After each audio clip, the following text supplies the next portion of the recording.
What's up, everybody? How is it going, you guys? Welcome back to another episode of Filling in the Gaps. I'm your host, Flo Joe, and today we're going to be talking about one of the most,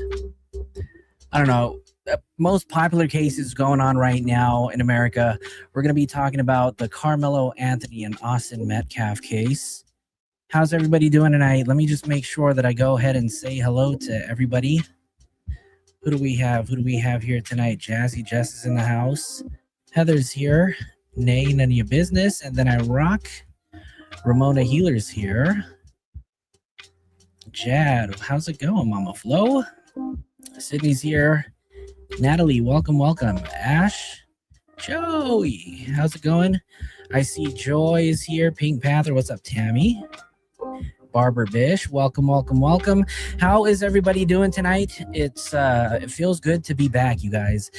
And I want to basically say I think we got a pretty decent show lined up for you guys today. We're joined by a very special guest, which I'll be introducing to you guys in a minute. But we have a guest that's going to be joining the panel today and going to be sharing their experience as they were actually there out of the courtrooms on Monday and Tuesday. So I'll introduce you to that very special guest in a quick minute. But I just want to make sure I say hello to everybody that's here. We're streaming on YouTube, Kick, Twitch, and then we're also in the vertical mode too. So if you dislike the vertical mode, make sure that you head on over to my page and click one of the live videos, and it should take you to the horizontal view. So if you don't like it, just go ahead and figure out which one you do like. But what I want to do right now is I want to bring a very special guest. She is the co-founder of Crime Scene Collective. I want to introduce everybody to Alina Smith. Let me bring her up to the stage. Alina, how's it going? Hi, everybody. Thanks for having me tonight. How are you and how's everybody? I'm doing great. How are you doing? I'm good. I'm excited to be here and talk about the case and the other things that we have going on in the crime world. Yeah, absolutely. Well, thank you so much for joining us. I learned that you're out in Texas, so you were very close to the courthouse, and I heard that you were out there, and I thought it was a great idea to make sure that we can have you on as a special guest and kind of talk about your experience out there. But I want to ask the chat really quick. For all of you guys that are here in the chat, put a 1 in the chat if you guys are familiar with this case. Put a 2 in the chat if you guys, have been following but aren't so up to date with all of the details. Because we're going to be talking about this this case, and it's gotten crazy, right? Since the verdict has been read. What are your thoughts? Well, I mean, being here local, and this is where the incident happened is Frisco, Texas, and I mean, I'm not going to give up exactly where I am, but it's about 5 minutes from me where the incident happened, and then the courthouse is about 10 miles from me, so I'm right in the hub of it. And I don't live in Frisco, but I have family and friends and colleagues that live in Frisco. So I've been here almost 10 years. So, it's an established area for me. It's our go-to area for, not just myself, but this entire community. I'm sure, where a lot of us live, we have malls, where you go to, it's your go-to town that you go to the mall where Sure. That's Frisco for us. Frisco has the main mall that everybody in the surrounding towns go to. That Frisco has a lot of the main, places that everybody drives to go to biggest restaurants, the malls, the, doctors, hospitals, anything that's Frisco, and it's such a big, kind of city town. I mean, it started off as a little, town. So now it's I think it's recognized as more of a city. I'm not sure yet, but I mean, for us, it's it started as a town, so it was more of a local thing, but for me, that's kind of, my perception of it. But seeing the last few weeks, what it has turned into, I had to go. I had to see for myself because, we were getting kind of just clips and little bits and pieces, and I wanted to see for myself because, like I said, this is my community. These are my friends. These are my neighbors. This is my family. And the way that we were kind of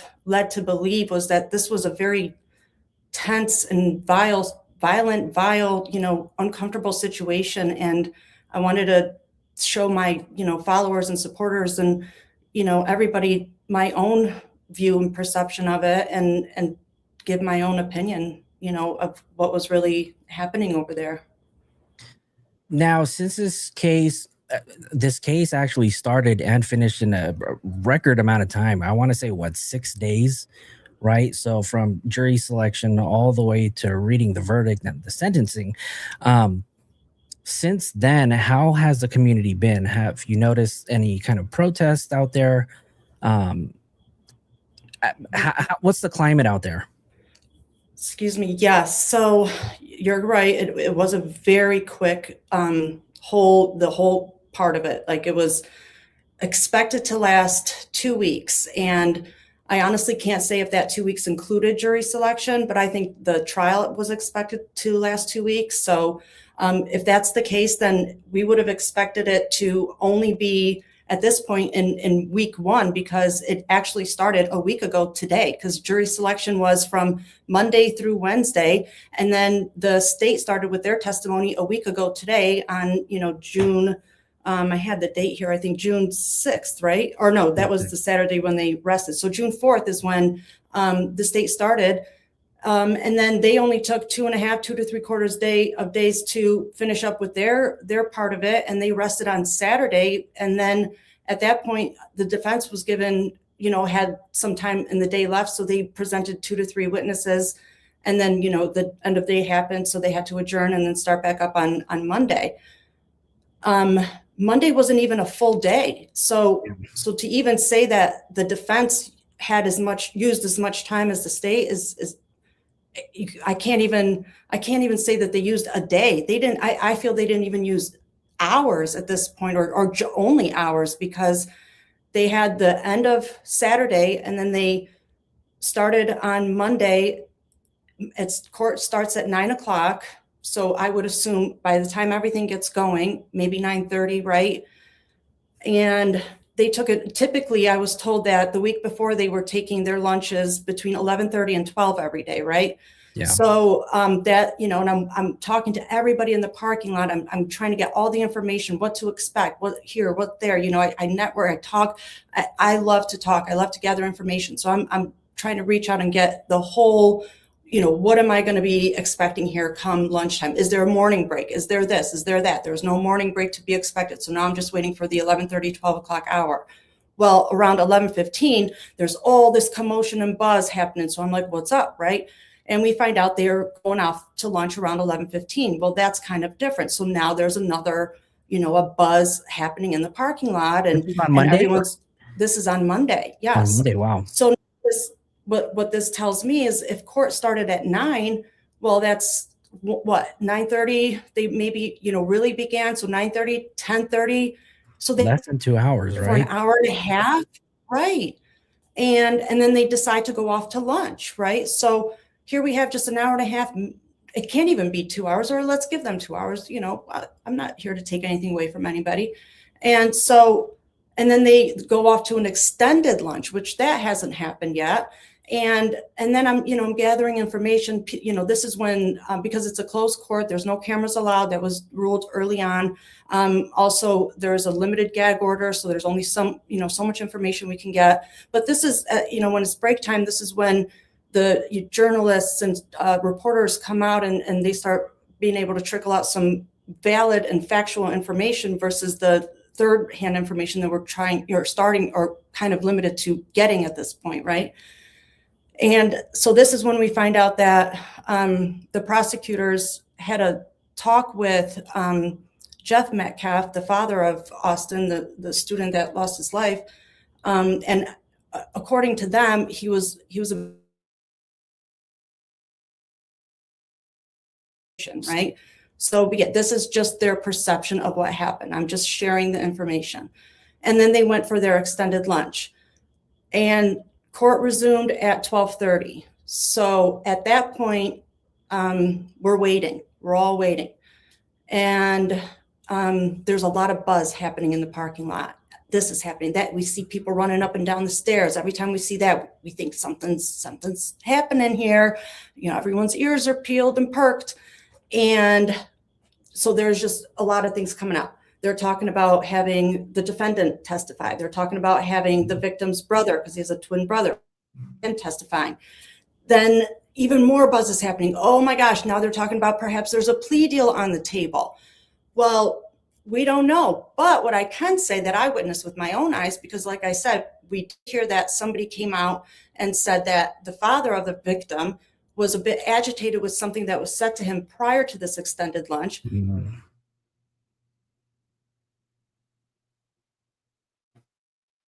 He looks agitated and is pacing back and forth. So there's some agitations on both sides here. Something's stirring, you know, and now we have that on both sides, that there's some unhappiness or there's some conversations.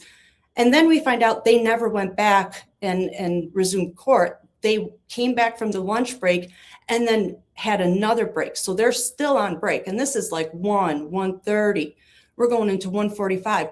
They're still on break. So nobody knows what's going on. And this is, and you know, I'm reaching out to any lawyers I know. We have the mods that are fantastic with their knowledge and everything. Everyone's saying this is not normal. This is atypical. We're trying to find out what this could be. And that's where the plea conversation comes up. This could be this could be that. Well, then around 2:20, we find out that the defense had a star witness, like a bombshell witness. And I still have not been able to verify this myself, but everything that I've read online and, all of that. Am I freezing? Some of the comments are saying that I'm freezing. You froze a little bit earlier, but I don't think it was anything too important that we missed. It's probably because I move around so much. I'll try not to. You froze at the part where you said the dad heard something that made him really agitated. Okay. Well, yeah, that was it. But we don't know what they said to him. So now it's like 2:20, and this is where we get information. But the information is that the defense had a star witness, and they were supposed to, close their whole defense strategy together, and was supposed to, tie it up and make it, what they were trying to present. And they were going to be their bombshell witness as to what they were saying that happened, that fateful day. However, from my understanding, their witness went up and said they could not continue with what they were originally going to say, and they changed their testimony, turning the whole trial kind of sideways, right? And in my opinion, I feel, and I don't know this, I don't know what happened, but this is just my opinion. I feel that, and this is what I'm hoping, is that students' parents or whoever was counseling them probably had a good, how you doing talk, and was like, are you ready to perjure yourself and put your life on the line for somebody else? Because it's either you or them that's going to go to jail at this point. And there's a video showing what you're about to contradict. So, what are you going to do here? And at that point, because there was a video showing something in contradictory to what they were going to say, I think they backed away and were like, all right, I understand what's at stake here. This is just my opinion. So this was around 2:20, and then at 2:30 or at 2:20, we find out that the defense had rested. At 2:30, court was adjourned for the day. And so again, is what my point was, they never had a full day of court. They only had the end of Saturday and the morning of Monday, an hour and a half to 2 hours maybe. And then there was the extended lunch plus the break. They went back around 2:20-ish, and then court was adjourned and the defense rested by 2:30, and that was it. And then all we got after that is we'll see y'all at 9 a.m. on Tuesday morning with opening or closing arguments. And so on Tuesday, I know that they were saying that the jury took anywhere between 2.5 to 3 hours to deliberate, and they were supposed to return, if I'm not mistaken, was it 12 o'clock or was it 2 o'clock? So they returned, around 1:40ish, I believe, and then the verdict was going to be read after 2:05 p.m. East Central Time. Okay, that makes sense. So that So would be like 12 for me yes. on my time. Okay, so there really wasn't any time on Tuesday for anything to take place besides the jury and their deliberation. Well, they And had the closing arguments on Tuesday. So, and the state did not want the state. I don't know the right verbiage. I'm pretty sure Heather or Chloe can tell us, but they passed up their right to have a rebuttal, or chose not to have a rebuttal, and that, I guess, shows how confident they are in this case. And they were like, yeah, we're not going to choose to have a rebuttal to whatever the defense says in their closing arguments. And then they waived their right to close, and they waived their right to close first. So the defense went first, and then the state, and then also the jury instructions were read prior to closing arguments. So that didn't need to happen after, which is also was originally assumed that was going to take some time after closing arguments, but nope. So right after closing arguments, they handed the case over to the jury, and the jury went off to have lunch first, and then they started their deliberations. and that deliberation only took 2.5, 3 hours, which I don't know. My opinion is was fairly quick for them to come back with a decision. And obviously, we'll get into what the verdict is. But I do kind of want to take a few steps back to kind of go over this case, just to give everybody a little quick summary of the entire situation, the entire case, and what led up to everything taking place. So we do have two people that were involved, and we do have the victim, who is Austin Metcalf, who was a 17-year-old junior at Memorial High School in Frisco, Texas. He was a track and field athlete and what they call a standout MVP linebacker on the football team. Austin also had a twin brother. His name was Hunter Metcalf, who was also present and involved in the initial confrontation. And then we have the suspect, who is Karmelo Anthony, who was 17 years old at the time. Currently, he's now 19. He was a student at Centennial High School in Frisco. My notes say here that he's the oldest of 4 children. Family moved from Baton Rouge. He also was a track and football team captain. He was an honors student, on track to graduate, with no criminal history. The defense highlighted that his smaller stature was roughly around 130 pounds and positioned him as fearful in a chaotic confrontation with larger peers. So, Alina, from what you know, talk to us. Tell us about what you know of the events leading up to the crime. Well, I just know what we know. Like, I know that that there was a track meet, and there was tents set up for each team. I'm older, and I ran track. I played sports when I was in high school, and I do remember having the tents and the separate areas from other teams. And we didn't have other students come under our areas. So when I think of that, I understand that having somebody from another team or another, I don't know how the dynamics work with. I have all girls, so honestly, I can't give opinion on something I don't have a lot of knowledge about. So I just try to stick with the facts that we have. And what I do know is that they asked him to leave, and he didn't. But there was a friend of his that kind of vouched for him, or said that he's okay to be there. But when things got kind of tense, this friend did not stand up for him or kind of come stand by side, next to him when things got kind of, heated. And at one point, the victims came to him, to the defendant, and asked some more direct questions, and the defendant said, you don't want to know what's going to happen or something. And this is where things got kind of physical, which ended up in this tragedy. And at that point, the defendant ran off, and that's when the police found him, is from what I understand. And here we have it. Here we are today, and there's a big conflict as to, you know, what's right and what's wrong, I guess, or, you know, if this was avoidable or not. So there's a track meet, obviously two rival high schools, and what I've learned or what I've read is that Karmelo Anthony, who is one of the rivals from the opposite high school, comes and sits under their tent. I want to say it's close to the bleachers.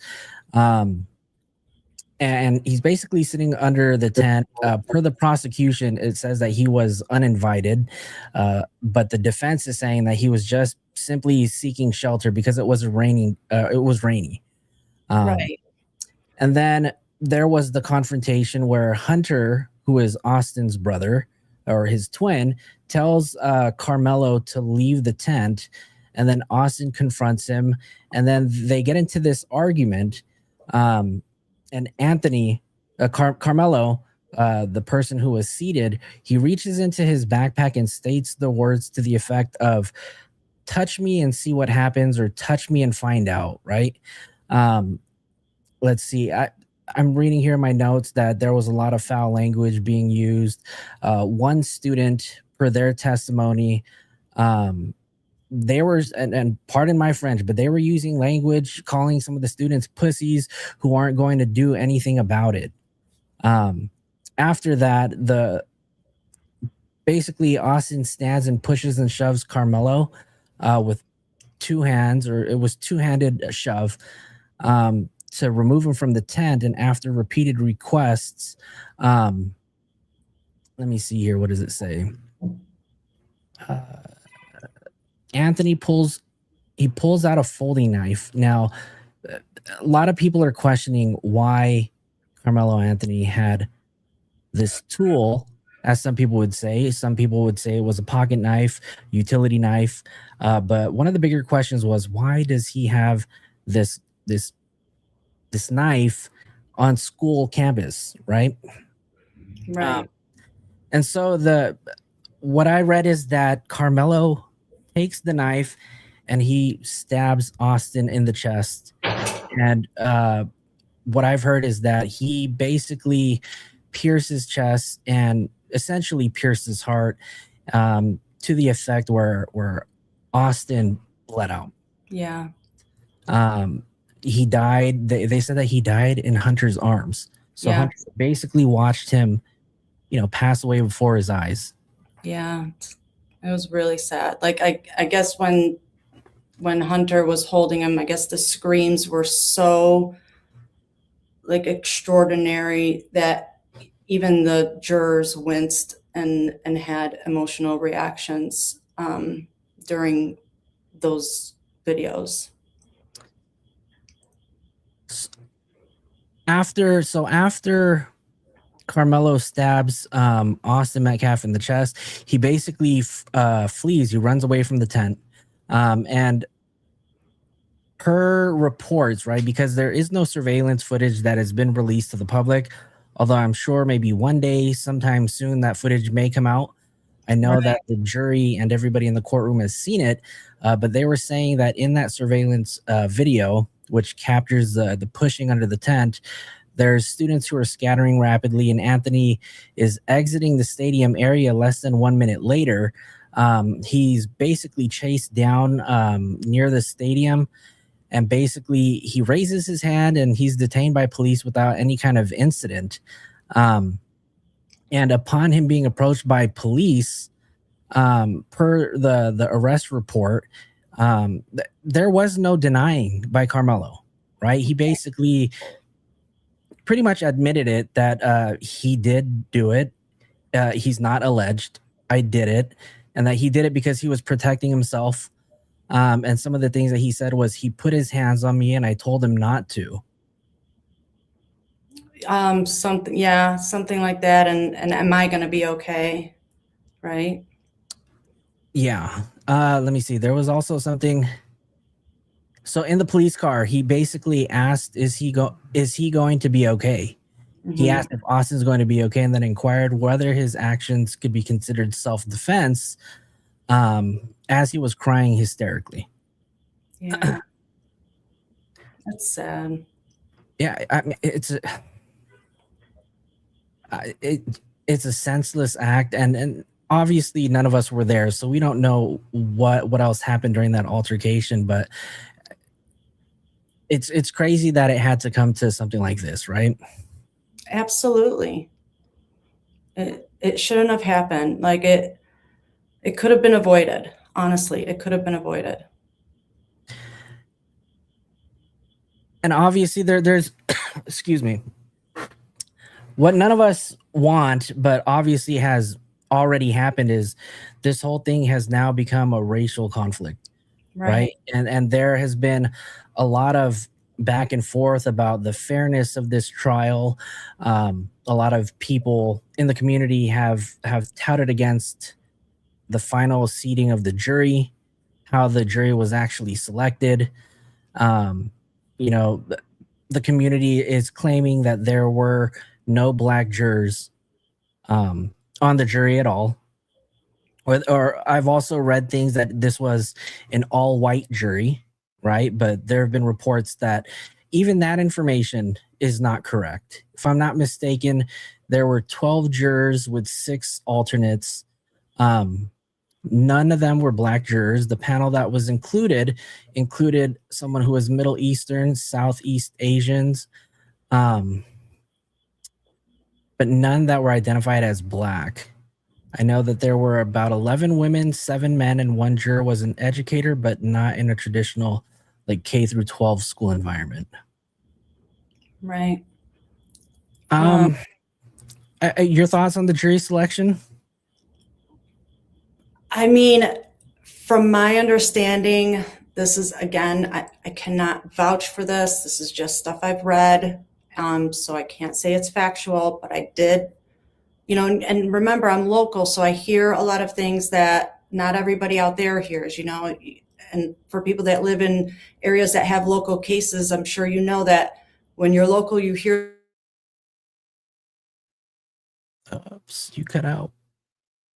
that there were other jurors selected that were, black, but they would say, I can't promise that I won't be unbiased, So both the defense and the state have a hand in selecting the jury. Electing So these jurors, that's right. and even and I don't know how it happened in this case, but I know in other cases the families can be a part of jury selection as well. I've never seen it happen, but I mean, I don't disagree. I At the know that Y, you know. there was the discussion about the Batson challenge that came up. Um, there were there were 3 potential black female jurors, described as similarly situated to a white female juror who was not struck, but some reports cited that the educator's status or expressed concerns about biased media influence as race neutral reasons offered by the state. Um, let me see. I'm trying to see what else there was. So I know there was a question that either the prosecution brought up, and they were asking, are they capable of prosecuting a teen? And some of them were basically saying that, they don't feel like they could prosecute a teen, and that would basically strike them as a potential candidate as a juror. Right. Um, Right. and so, I mean, if that's the case, that person would not make a great candidate to sit on this trial, Right. right? Because Exactly. then you would have a biased juror, and obviously it wouldn't be treated fairly. Right. And it could lead to a mistrial, could lead to more conflict, it could lead to more chaos. I mean, we just don't know. And again, both sides were part of the decision making for the jury. So to blame the jury is just not, the jury didn't do anything here. They were selected to make a final decision on information that was presented to them. They're not who was on trial here. And now, we're seeing in the news that the defendant's family is blaming their lawyers. And, I don't know, they're trying to get a public defender. There's already a new lawyer on the docket for the defendant that's been charged. There's just all this movement,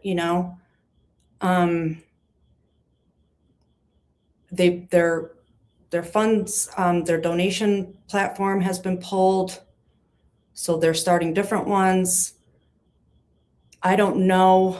Like, there's just so much controversy here going on with what's been happening today at the courthouse. There's more chaos and more protests. And they're, it's still happening. It's still active. There's still, a lot of people over there. And it's just everybody's saying it's just getting started.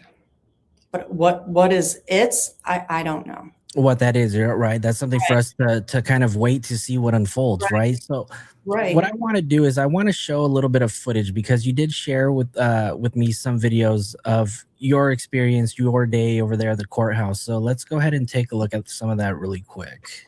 Okay.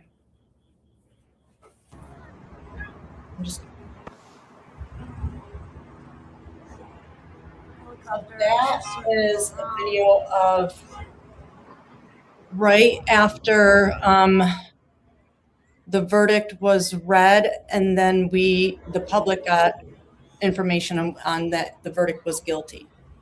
And there was a lot of arguments, a lot of people getting angry and chasing and going back and forth, and a lot of conflict between individuals, and just very vile things being said towards other people.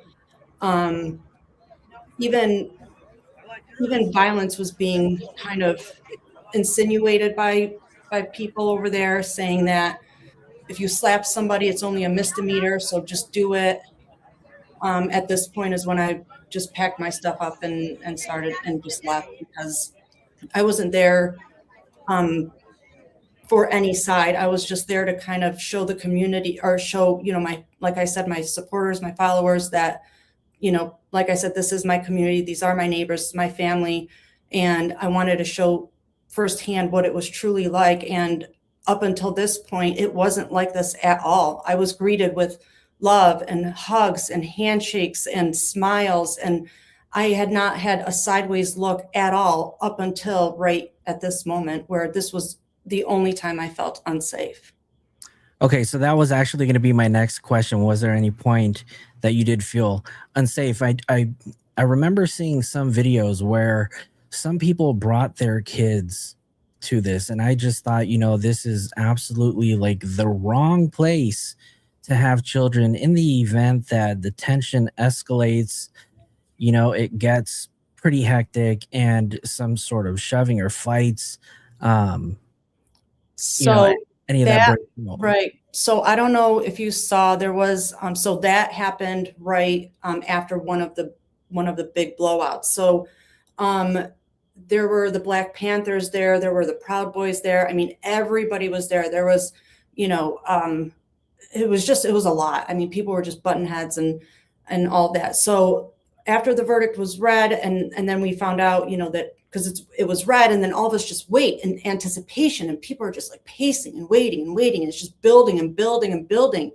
And then we get word, and it's like, he's guilty. I mean, people fell to the ground. There was screaming, there were cries, there was anger, there was rage. I mean, there was people on megaphones screaming, it was just all this different sides of emotion just coming out into the atmosphere. And then there was this couple that I saw kind of lingering, and we have to remember, this is also the biggest courthouse in Collin County. Collin County is our one of our biggest counties over here. And as you know, Texas is big. Everybody thinks this is our own country over here. And I'm from New York, so I didn't, it took me a long time to get used to how everybody operates here. And, I'm still getting used to it. So So a lot of people have showed up throughout the days, the days for their own stuff. I mean, there's people that had hearings, there's people that had parking tickets, anything. So aside from this trial happening, there's still citizens of the county that had to show up for their regular scheduled programming, right? So I saw this couple with like a 4-year-old little boy and a baby that had to have been like 2 or 3 months, and they're holding this little tiny baby with the head that couldn't even balance, just wobbling all over. And I thought they were there to get like a passport or something, or maybe pick up the baby's birth certificate because it finally came in the mail. I don't know. That's how little the baby was. And then all of a sudden, the mom screams, "Murderer!" And and I'm standing right there, like where you just showed that video, and it pans to where the Black Panthers are. So I'm standing right next to them and on the grass over there, because I'm just showing, and everybody was friendly. They even said hi to me, smiled to me. I mean, we're all nice to each other. There's no reason for animosity or anger. Everybody's friends, right? And I was just standing there kind of showing everything. And this woman screams murderer, and holy cow, it wasn't the Black Panthers, just other people, supporters, just came flying over me. I mean, they ran into me. They had to hold some women back, and they charged this couple with the baby. And I'm standing right in the middle of it. And it was so intense. They came so hard for them. And so that's why the crowd is kind of moved over here to the left of if you're facing the courthouse, to the left, because they were kind of like following them. And then the police had to come and walk them off, and they were like, "Get out of here." And I'm even saying, like, isn't this child endangerment? Like, get them out of here. What's wrong with these people that they brought their children to this? Like, do what you want to do, say what you got to say, but leave your kids at home. This is ridiculous. I mean, at the end of the day, we're all saying teach your kids better. Well, leave your kids at home. Start there. Yeah, no, I mean, I definitely agree. This isn't the time or the place to expose any young children to this environment. I mean, these kids are just way too young to understand even what's happening, let alone experience all that emotional chaos taking place, right? But let's talk about the verdict, right? Because on June 9th, which was about 2 days ago, the jury basically deliberated for 2.5, 3 hours fairly quickly. They came back and let's see. They returned with a unanimous guilty verdict on first-degree murder. So this is the same jury then deliberated on the punishment and sentenced Karmelo Anthony, who is now 19 years old, to 35 years in prison. So I know at first, I think they were talking about that he could be eligible for anywhere between 5 to 99 years, or basically life in prison, right? But the jury selected 35. I know that Karmelo will not be eligible for parole until he serves.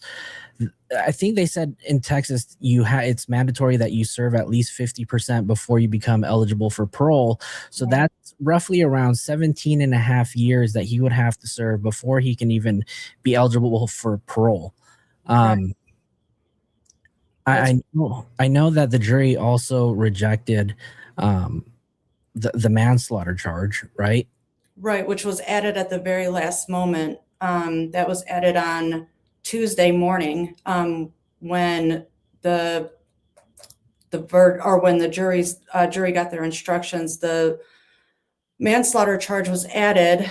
So originally it was just first-degree murder, which carried 5 to 99, and then the manslaughter charge was added, which would have carried 2 to 20 years. It's my understanding that the defense argued to not allow the manslaughter charge to be added. They wanted just to have first-degree murder or acquittal, one or the other.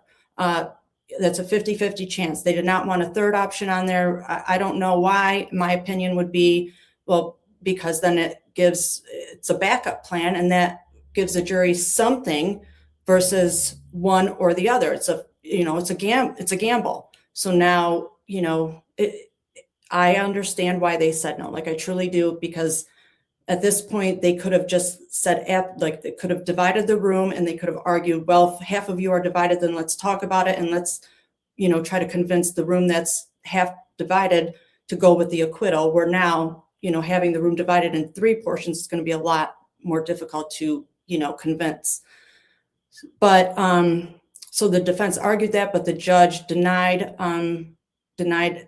their argument and said it's staying on the ballot, or however that works. But they didn't even use it. But I still think they still stayed under the middle and 35. And I think 17 years shows, he on good behavior and all of that. And who knows what can change even in the 17 years. Maybe that can be cut down even more. Who knows?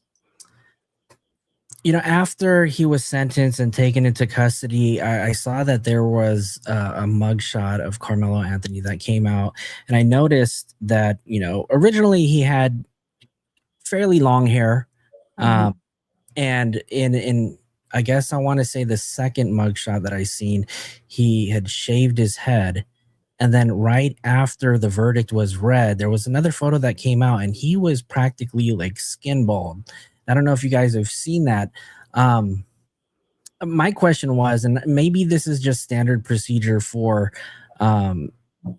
inmates, for them to cut their hair, but I do want to show you guys a picture of the transformation of Karmelo Anthony from his first mugshot all the way to his more recent one. And this is the mugshot here. Maybe the newest one after transfer, the bald one. Yeah. So this is the photo on the right is basically his mugshot right after he was convicted and charged and sentenced for the first-degree murder case. And I think the one on the left is his initial one. So I don't know. It's definitely a major change in his look and appearance. I don't know if that's a thing for the jail. I don't know. Does anybody in the chat know? So with the last one, I do know that this is, he was transferred. I can't remember the name of it, but I do have a link to it, but it's on my other phone, so I can send it after or in a few minutes. But I know where he was transferred to and the exact part of the jail where he was transferred to, and I can show you that in a few minutes. But also, once he's transferred there, before he's, the intake, I guess, is like, this is where they strip them down, hose them down, shave them completely, shake lice powder down on them, do the cavity search. I mean, that's it. Like, this is where he's just in the line. He is just a number at this point. And that's why he has everything shaved, because they have to bring in, a clean inmate, so the other inmates aren't, jeopardized by the intake. So Chloe said usually it's the facility that require it. So I guess this is just standard procedure, but I mean, he does, he does have a really, it's a change in his appearance. I'm very indifferent in his appearance, but it is what it is. If that's standard procedure, then that's standard procedure. I do want to go to a video of Austin Metcalf's father. He did have an interview, and I do want to say this was uploaded 23 hours ago. So let me go ahead and share this really quick. Okay. This is a video from CBS Texas. Let's go ahead and play this. This one was done by Sarah Fields, right? I actually haven't seen this one, so it is, and most likely will be recognition for her work. So yeah, I'm just checking this. The price. Oops. All right, let me go play this. For his conviction, Austin Metcalf's father tonight is talking only with our JD Miles about the price that his family is paying. Because a lie is temporary, but the truth lasts forever. Jeff Metcalf finally had a chance to read the words he's been writing in a notebook to address his son's killer. You said, people think that grief is sadness, but it's not. It's rage. Oh. Pure, unfiltered rage. You failed yourself. You failed your parents. You failed society. You don't belong in this community. That's correct. Metcalf's victim impact statement came at the end of Karmelo Anthony's murder trial. For months, the father of Austin Metcalf has been silenced by a gag order imposed by the judge. Now he's free to speak publicly and says he's also free of something else. When I woke up this morning, it was a very different feeling. When I woke up, I felt like 1,000,000 pounds had been lifted off my shoulders. Because I used to wake up every morning with this anxiety, with this feeling of dread. And this morning was the first day I woke up with a feeling of peace, comfort, tranquility that I haven't experienced in 14 months. And I felt Austin. Metcalf was in court every day of Anthony's trial. The 19-year-old, now convicted murderer, not only took his son Austin's life, he did it right in front of Austin's twin brother, Hunter. What killed me was the body cam footage when I could hear Hunter screaming. Oh God, my brother, my twin. You know, as a parent, you always want to protect your kids. And to hear my son and the fear in his voice, and I'm not there to fix it.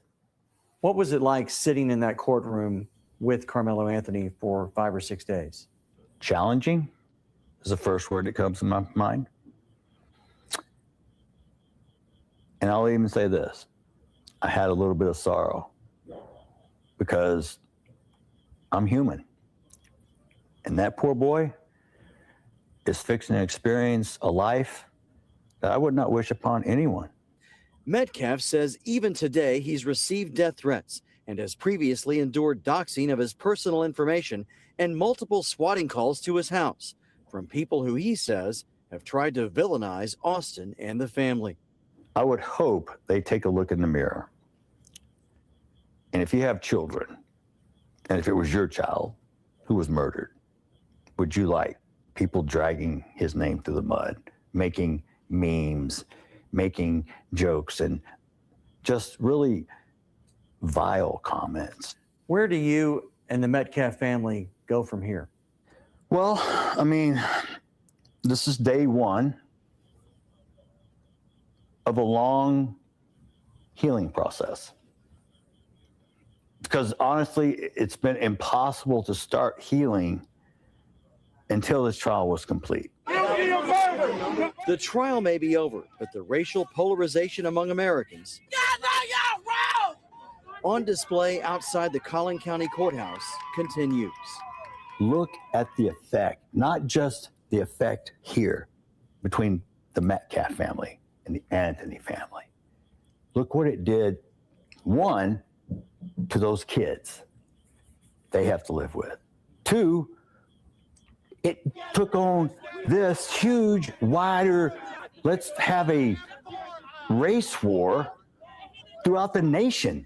Metcalf insists that his son had no racist motives when he approached Anthony about leaving a track team tent. This case was never about race. There's going to be those people now that just, try to throw shade on the whole trial with the jury makeup and the speed of it and that sort of thing. I mean, well, those are the same people that said he was jumped by 4 people. His phone was broken. You're going to spin whatever story to try to keep yourself afloat. Metcalf believes Anthony should have received a life sentence. He says if Anthony... Sorry about that. That's rude. Sorry. ...is up for parole in 17 years, he will be there in some form to argue against it. If I'm still alive, yes, I will be there in person. If not, I am going to make a video, if I'm passed on, that can be played. There are no walls in Metcalf's home without photos or paintings of Austin and his twin. These images and a scholarship in his son's name are what remain for this father, who says he's ready to finally forgive, but not forget. But people need to understand about forgiveness. Forgiveness was not for him. Forgiveness was for me, so I don't carry the rage, the hate, and that around. It will eat me up like cancer. J.D. Miles, CBS News, Texas. Thoughts?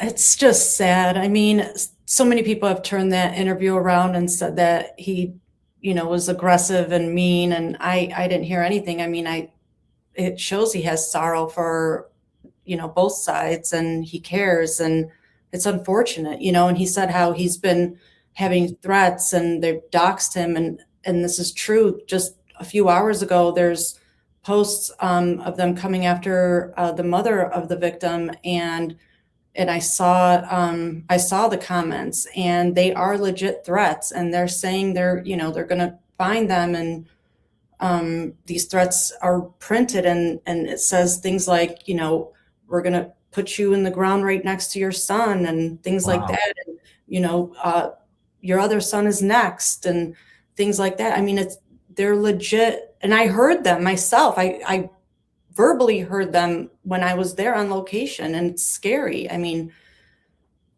I don't know. It shouldn't have led to all of this. It's not what it's supposed to.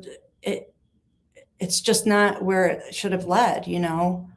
Why is the family receiving death threats and saying that their other son is going to receive the same treatment, and not only that, but yesterday things were said to the family like they should have taken both of your sons at the same time. Like, what? Why?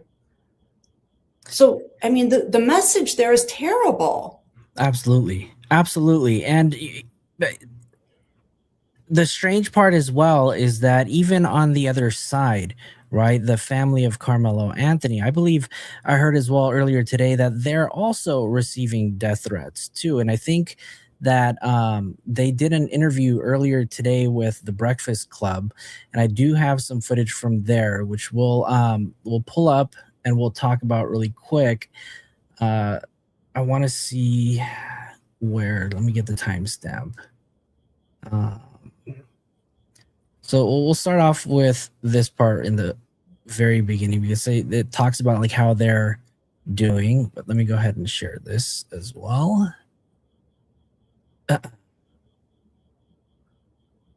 And so this is an interview that Karmelo Anthony's mother and father did earlier today.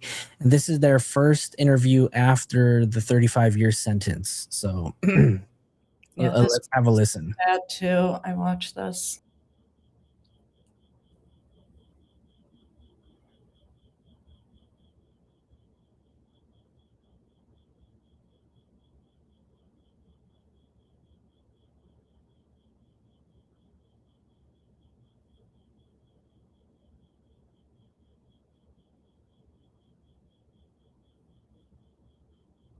I can't hear you. Oops. Sorry about that. It's okay. Rookie mistake.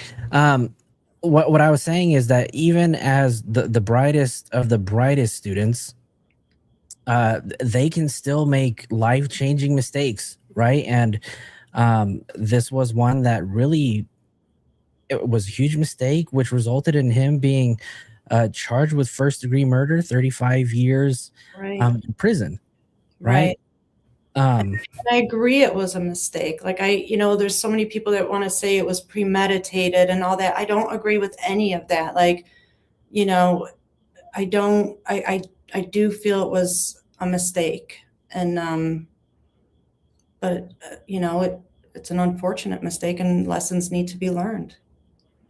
And First Liberties podcast said, good people make bad decisions. Lots of people take human life while driving carelessly, and many of them probably didn't expect to hit anyone. And that's absolutely true, right? Right. Things like those accidents happen every day.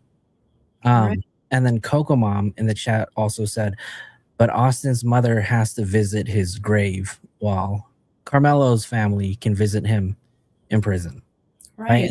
And that's the one thing that the Metcalf family will never be able to get back, right? They'll never be able to spend another Christmas with their son. Right. And if Karmelo does have the opportunity to be paroled in 17 years, that puts him at 36 years old.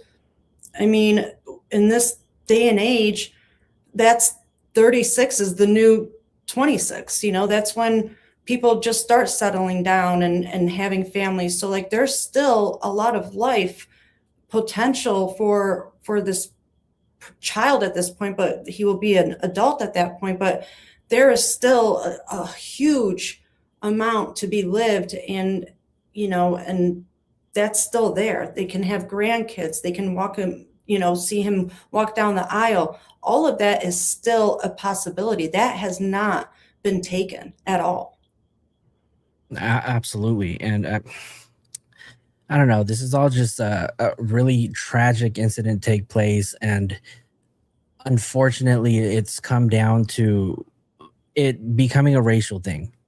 Right. And I don't know. It just sucks that it has to come down to that, as opposed to seeing the difference between right and wrong.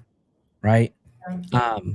I wish we could just take the race out of all of this and just see it for the crime that was committed. But unfortunately, we're in a time where we as humans just can't look past that, and it's just unfortunate. It's very unfortunate. So somebody said, listen to the rest of the interview. It gets worse, but I don't think we need to victimize you can do whatever you want. It's your channel, but there's no reason to put them on blast if it makes them look bad. But I do want to listen to a few minutes of this, because there are a few things that I do think we should hear. Okay. But they do talk about the public backlash that they received, how the media is trying to spin the narrative. So I think it's fair to listen to. So let's go ahead and continue. No. So here's where they're going to talk about Karmelo, and I don't want to just dismiss anything that they have to say, but there are other parts of this video that I do want us to take a look at, and this part right here is about the media narrative and the racial angle. So let's just go ahead and jump to that really quick. So I know, Alina, earlier you had mentioned that the Metcalf family was doxxed, right? And they were being threatened. And here in this video, the Anthony family is also saying that they've experienced the same thing. So, right. Their son is still alive, and Austin Metcalf is the one who lost his life, right? He's the one who will never be able to come back, spend another day with his family. I want to jump ahead to But can I just ask, what instructions is he referring to? He's saying we were given all these instructions and we followed them. Do you know what he? I don't. That part I don't know. Chloe, you happen to know by any chance what he's referring to as being given instructions? Yeah, that's interesting. Let me see. Let me jump to, I want to say 20 minutes. And do me a favor, guys, if you guys are still here hanging out in the chat, do me a favor, hit that like button. And if you guys haven't already, subscribe. We just want to reach a wider audience. So if you guys can do me that favor, I'm not asking for any super chats or anything. Just do me a favor, hit that like button. And I want to thank everybody who's here with us still. So thank you guys. That Austin never died in Hunter's arms? Apparently. I mean, I don't know. What's this bag? I'm assuming this is the bag that that Karmelo had his hand in right before he pulled out the knife. And so where did the knife come from? He just had it? And so it sounds like the father is saying that there was never a bag. So and this is completely different from what we've heard, right? This is very different, yeah. The testimony saying that Karmelo had a bag on him or a backpack and had his hand inside the bag and was telling, Austin and everybody else, basically touch me and see what happens. Right. So very odd that the father saying that there is no bag. Well, Coco Mom 21 just made a good point, or 2021. So why didn't your son take the stand? I think if he would have taken the stand, to be honest with you, that could ruin his chances for any kind of appeal. So, I mean, if the defense was smart and their goal is to appeal, because I did hear that they're planning to appeal this. they're planning to appeal the decision. Oh, they did already. They did, right? Yeah, they did. They appealed it. I think there's already been 2 appeals actually, but yeah, there was appeal first thing today. And then when I saw the second update, that's when, because the first appeal, or the first time I saw the appeal go through, a lawyer wasn't listed yet. But then maybe they just updated it the second time, and that's when I saw the lawyer listed. I think I sent that to you, or I sent that to Chloe. I don't remember. Maybe they can send that to you. But yeah, then there was a screenshot you emailed me, right? Probably, yeah. Okay, yeah, I'll show that I'll show that shortly. Let's just listen to a few more minutes of this. 25-minute mark is where they talk about their appeal process. So let's listen to what they have to say. We're going to jump over to this. All would have wanted to hear him, right? But I mean, obviously, a good defense team wouldn't allow anyone to take the stand, especially if their goal was to try to appeal this, because I feel like the moment that he goes onto that stand, people are just going to pick him apart. Yeah, but then it's curious to me why those discussions occurred on Monday. You know, like that was obviously they had some sort of plan, right? If they even asked for that, you know, possibility, because this was the defense's time, and they asked, it was tossed around for him to go up, and they also were questioning to have Hunter testify for the defense, which is not unheard of, because, you know, there can be witnesses from both sides. It's just, you know, a method of questioning that they choose to do to a witness that seems to be more for the state, but, you know, the defense uses them. That's, you know, it's like a mind, you know, they just screw with the mind there. But Chloe says it's ultimately his decision. His attorneys definitely spoke to him about it. They can advise him not to, but ultimately completely his decision. So my question is it typical that, Chloe, they would question him that day and not have this discussion prior? Like, why did it come in the, you know, at the very last moment? Like, that's a great question. I also heard, and maybe you know more about this because this is just something that I kind of heard in passing, but there were supposed to be something around like 20 witnesses lined up for the defense. And when it came down to it, like everybody had kind of like backed out, or these supposed witnesses disappeared. Did you hear anything about that?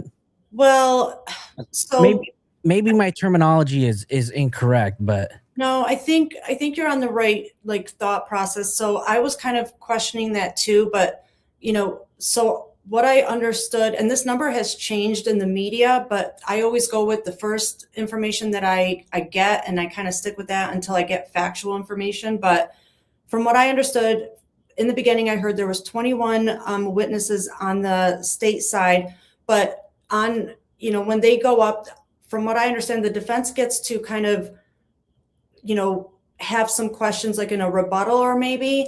And at that point, some of those witnesses were the same that the defense would have used as well. And so, and maybe some of the questions that the state had asked, the defense kind of had on their question sheets. So at the end, they're like, you know what, they ended up using the same witnesses that we were going to use, and they ended up saying the same stuff that we were going to ask. So like, it's moot at this point, and we're going to look like we're just repeating ourselves. There's no point. And so it just kind of, you know, they weren't going to repeat the same process, and they just pulled the ones that they needed to stand out for their testimony, which, you know, included their bombshell one, which kind of, you know, ended up firing back on them. And then because they questioned the Karmelo and Hunter testimony, I feel that maybe they were on the sheet, like who will potentially go up. But then it was decided at the end that they are not going to go. So, but those names I feel were originally on the list from how I understand it. If somebody is going to testify or potentially will, they have to be on a list originally. So they had to have been prepared in some aspect. And I know that Hunter wasn't there for the entirety of the trial until I want to say the verdict was read, or I think closing statements. yeah, from what I've heard, okay, so Chloe said Hunter was on the defense list, which why he wasn't in court. I think he was there for other parts, but he left because of how he didn't want to see the pictures, he didn't want to hear the screams. But I don't know at what point of how that works in the courts. Again, because it was closed, we just don't have a lot of information. But maybe he wasn't there at all because of what Chloe just said. So Chloe said the prosecutor told Hunter he didn't need his testimony to get a conviction. Thank you for that, Chloe. And shout out to Coco Mom for your $30 Cash App donation. We appreciate you. Thank you so much, Coco Mom, and your 10 gifted memberships from earlier. So I want to make sure that we thank you for that, because you did gift us 10 memberships. So if you received the gifted membership from Coco Mom, please make sure you thank them in the chat. I saw somebody come in here earlier. I think it was Cool and Chris that said, "Thank you, Coco Mom." So thank you for your gifted membership. thank you. It was really nice. So I don't know. I think this is nowhere close to being over, because I don't know. No, and I just hope that, we can get some, like they have a lot of people, speaking, and they have, their supporters, and then the Metcalf family has their speakers and supporters.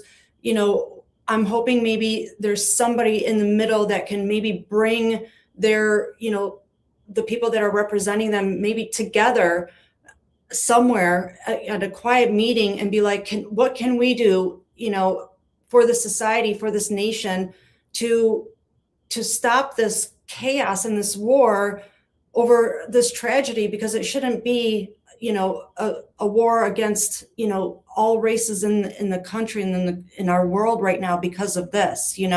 We can turn this into a learning experience of let's make this into something good. Let's help the communities. Let's help these children. Let's teach these children. If there's a bullying issue, let's start a bullying campaign. If there's, a issue where, children feel victimized, and let's start a campaign to help that, whatever it is. That just doesn't have to be negative like this. There's other options. Like there can be a resolve here. It doesn't have to go so, into such a hostile situation.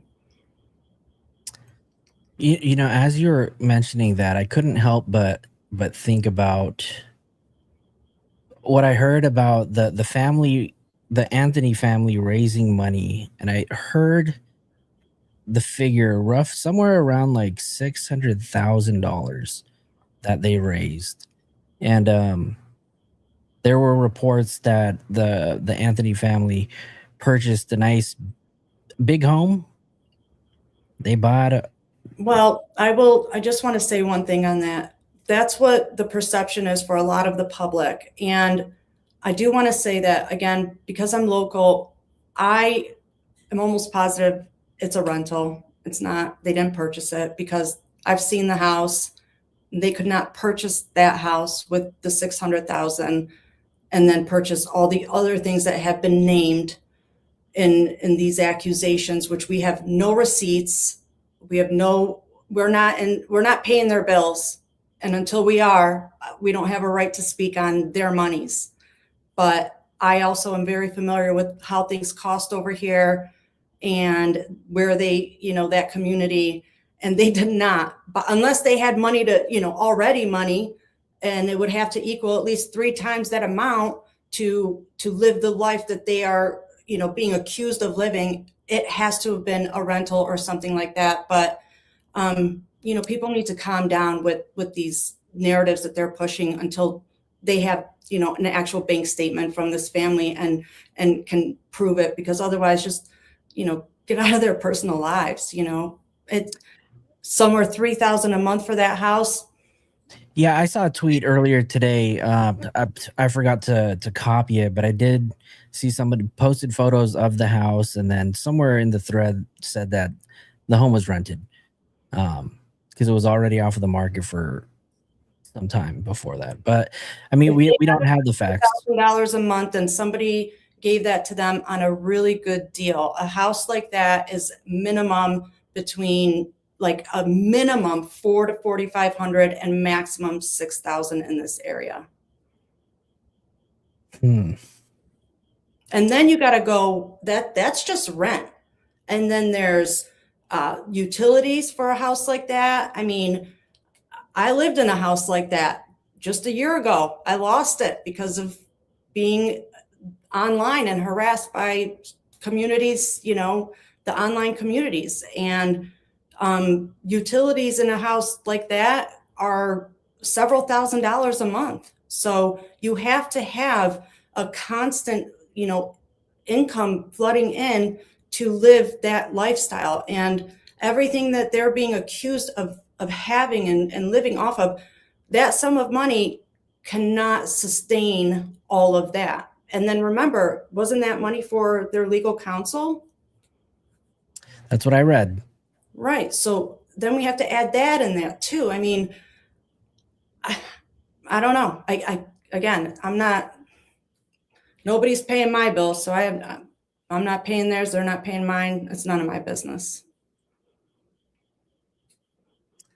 But I do know that it was pulled, and there's other platforms that have been started and stopped and started and stopped, and you know, and that's not the only method of fundraising that's been going on for the family. When I was outside, right when the verdict was announced publicly, their spokesperson came out and made a announcement, or you know, made a statement that's been all over the news, and they mentioned something how they immediately, for their foundation, right as the verdict was read, they got a $10,000 donation just like that.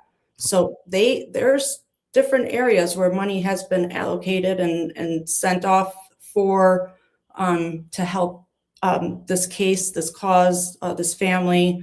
And you know, I don't know if the same is going on for the victim's family. I really don't. And honestly, I try to stay out of the money part of it.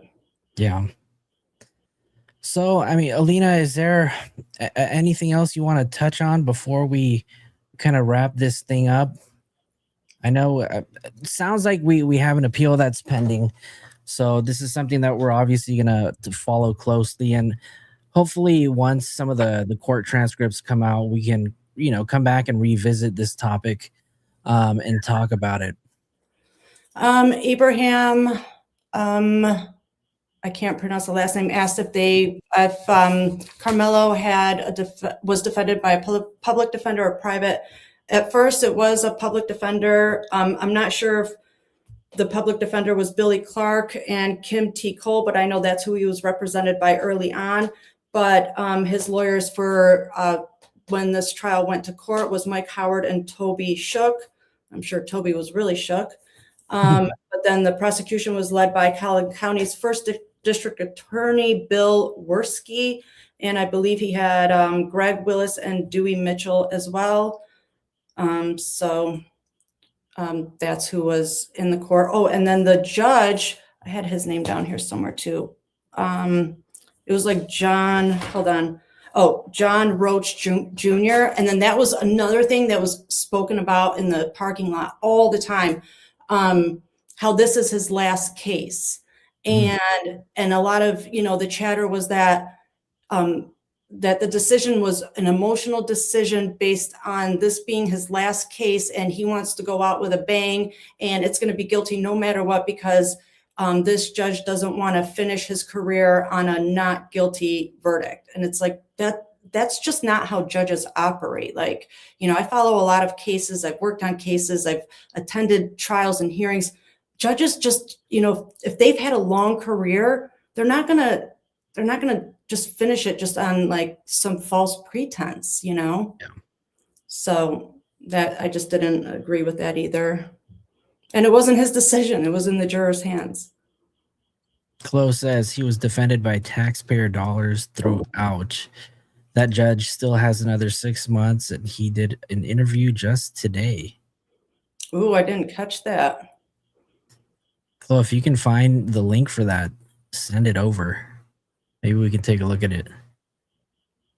Coco Mom just gifted 10 memberships. Thank you so much again, Coco Mom, for gifting 10 memberships. If you received a membership from Coco Mom, please make sure you thank them in the chat. Jad also sent some floating hearts, so thank you for that, Jad. And then do me a favor, you guys. If you guys haven't already, go ahead and subscribe to Alina's channel at Crime Scene Collective. You guys, we're trying to help her build her subs up on YouTube. Thank you. Yes, I am. Have you had an opportunity to possibly get your channel monetized? No, nothing at all. I have like 500 subscribers. I try to do a lot on TikTok, and then but because of how everybody protested right after the verdict and everything, I got restricted. So I lost a lot of the videos that I had on there. So I'm waiting for to make sure the appeal goes through, and then I'm downloading those, and then I'm going to be able to push them over onto YouTube to show like how, you know, because I just was streaming for like hours and hours. So it's like 6 hours or 8 hours one day, and then another 8 hours another day. But I'm going to try to put that up on YouTube to show like how it was throughout the day. Because it's just, it really was just like, it'd be like this calm. And then you can just see, you know, people moving up to the front. And I was right up front. And that's when you know that something's stirring inside, you know, or I watch the stairs and see who's walking in and out, and everybody has a badge. If you can enter the courtroom, you have a certain color badge. Every day was a different color. So if I see like one person come out with a badge on, then I know that court has adjourned or there's a recess, and everybody plays off of that and starts coming to the front. And, you know, there was threats made on certain journalists and reporters. And, you know, there was one that had a certain journalist that had to be escorted out. She was the only one by the police every day because, you know, there was a certain group of supporters that were waiting for her at her car, you know. I mean, it was a lot. It was different, you know. And there was one video I sent you of, it's kind of, I don't know if you could really tell what's happening, but there's just all these people and police officers. And because on final day, there was like SWAT vehicles, state troopers, local police, every police force that they get was there. And there was this white Toyota that just kept circling around and harassing everybody from his car, from his driver's seat. And was it this video right here? Yeah, I think so. And I think it's that white truck right there. It's a Toyota, I think. And or maybe the truck's already up, I'm not sure. But so, and he would just drive around and honestly just get everybody going. And finally, people were like telling the cops, like, do something about this. Like, we're all calm. Everyone's getting along. People, you know, were playing rock, paper, scissors, hanging out, you know, we're praying with there's like a church group there. We had music playing. There's a group that was giving out hugs, and, you know, everyone's being nice. And then this guy is driving around in his American flag shirt and just causing shit. Honestly, I hate to swear, but with everybody. And so finally they're like, get him out of here. Everything has been fine until he starts driving around to everybody and causing all this crap. And so the cops went to him and they're telling him to leave. So right where he is up there, that's the right here, right? Yeah. This person in the white truck. Yeah, that's the guy in the white truck. And he's the one with the American flag shirt on. So he needed to turn right to leave. And the cops are telling him, they're going, go, you need to go. And right as he's about to turn right to leave, this jerk ends up going straight and parks his truck somewhere. But then there was more chaos that happened right behind him. So the cops all had to go to the chaos behind him and missed where he parked. And this guy got out of the truck and then started going individually to people. But within like minutes here, like within not even 5 minutes is when we got the public information on what the verdict was. And so everybody went to the front. That must have been like where the cops ran off to. And so this is one of the main videos that has been circulating online. is, there's two people with barricades, and there's a white guy with an American flag shirt on, and there's this black guy and him, and they're arguing, and then they start jumping. And so the black guy's name is Jerome Winston. Right here. This video right here. Yeah. So that's the guy in the white truck that was causing all the stirring the whole parking lot up. And then he wouldn't stop, and he was going around to everybody. Even after this video, he continued to keep walking around and causing problems with everybody. It was him that was causing the problems, and I witnessed it myself. Well, and that's not something that you're hearing publicly on social media, right? So, that's why I wanted to show people, because I can prove it. I have the video of it, and I watched it, because what a lot of people aren't telling is what he was doing prior to this. He was driving around, rousing everybody up, causing issues before this happened. He was the problem. People were calm and quiet. That's Winston. He was nice. He was riding around on his skateboard. He was, coming up to us playing rock, paper, scissors. He was, we prayed together. We hung out. We were joking around. Like, he wasn't an aggressor up until he got aggressed by this guy who wouldn't stop. So let's go ahead and watch this video and, get some of the context that Alina was talking about. I'm dancing. You ain't gonna do shit. I'm dancing. And there's barricades either. So at their, down, below their belt line, like a little lower, there's barricades in between them that nobody's showing either. So for them to actually be, tip to tip here, they have to go through the barricades, and that there's barricades that are held down by sandbags and all that. So. Wow. I'm dancing. You ain't gonna do shit. I'm dancing. You ain't gonna do shit. I'm dancing. You ain't gonna do shit. I'm dancing. You ain't gonna do shit. I'm dancing. You ain't gonna do shit. So Wow. at this point, the courthouse is right behind this man with the American flag, right? And all of the SWAT, the state troopers, the local police, they all lined in a straight line behind where this was occurring, and in front of the steps, they made a line. And all these other people, like even the guy in the pink shirt there, he would turn over to the cops and he'd be like, "And you guys aren't going to do anything? Like, look at this. You guys aren't," like, everybody kept turning to the police and saying, "You guys," and I was like two people behind the guy with the American shirt on. And so I could see the cops' reactions, and they weren't. And then they finally walked up after he did when he went like that, and the cops walked up and they just went, "Winston, cut it out." And that's it. Like, they kind of just reprimanded him like he was a child, and they were like, "Winston, cut it out." And the guy in the pink shirt, he was just like, "That's it? That's all you're going to do? Like, this is not good. This is going to lead to something more horrible." And so when I was saying the only time I felt really unsafe was during this time, and it's not that I felt safe, like that violence was going to come to me. I just thought that a bunch of people were going to come running in, because there was this one woman that they called her the witchcraft lady.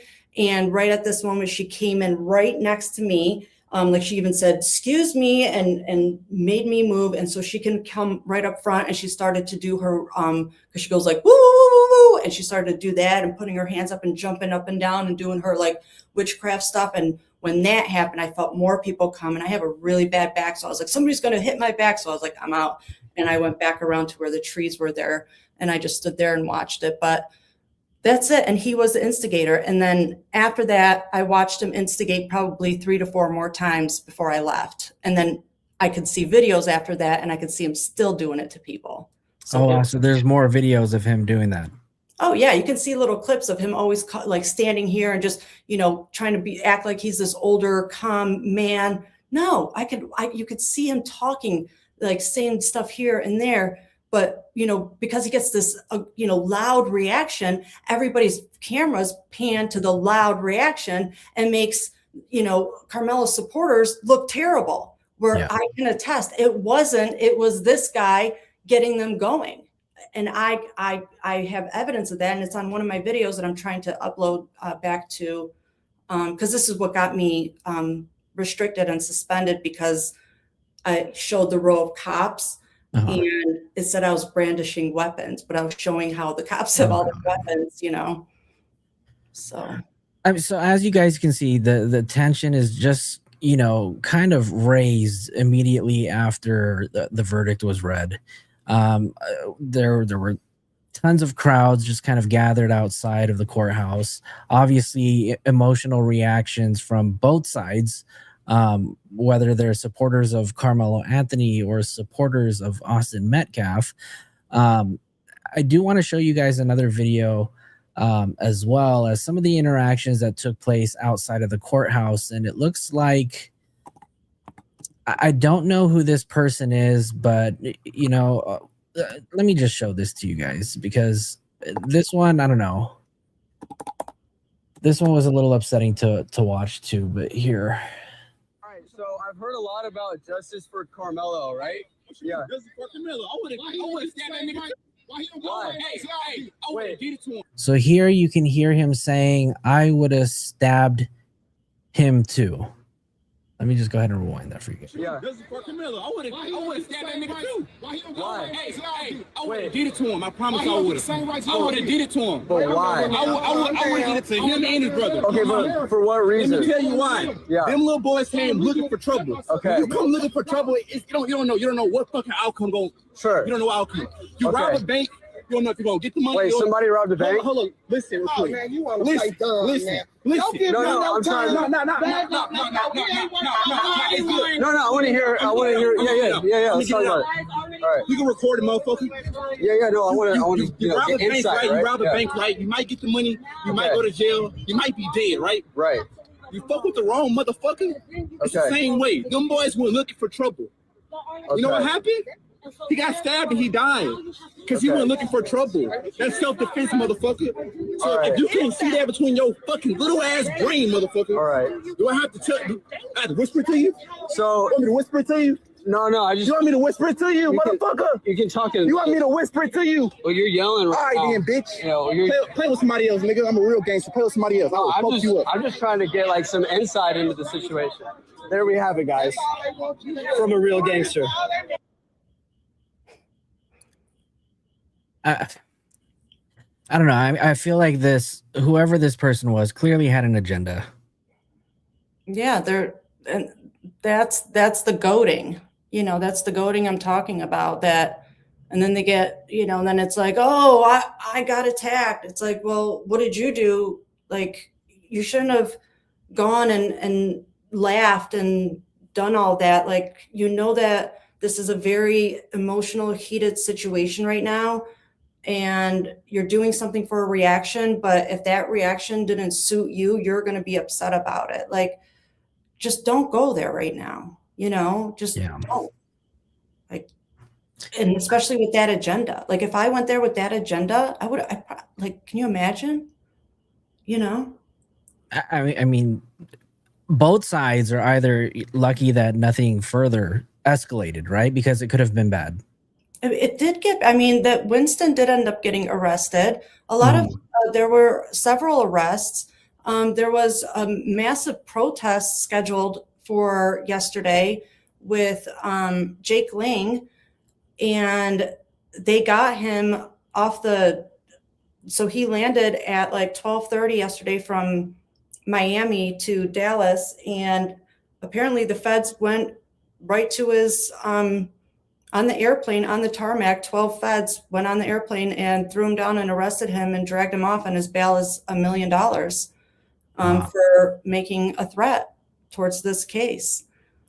So, and now he's in some unknown location from what I've been told. So it's like, you know, this is like spreading. It's getting, you know, worse and bigger, and who knows, you know, and just making more people angry for no reason. Like, just, you know, staying, like, there's no reason for people to come in from other states to, you know, start a protest. Aggravate and antagonize, yeah.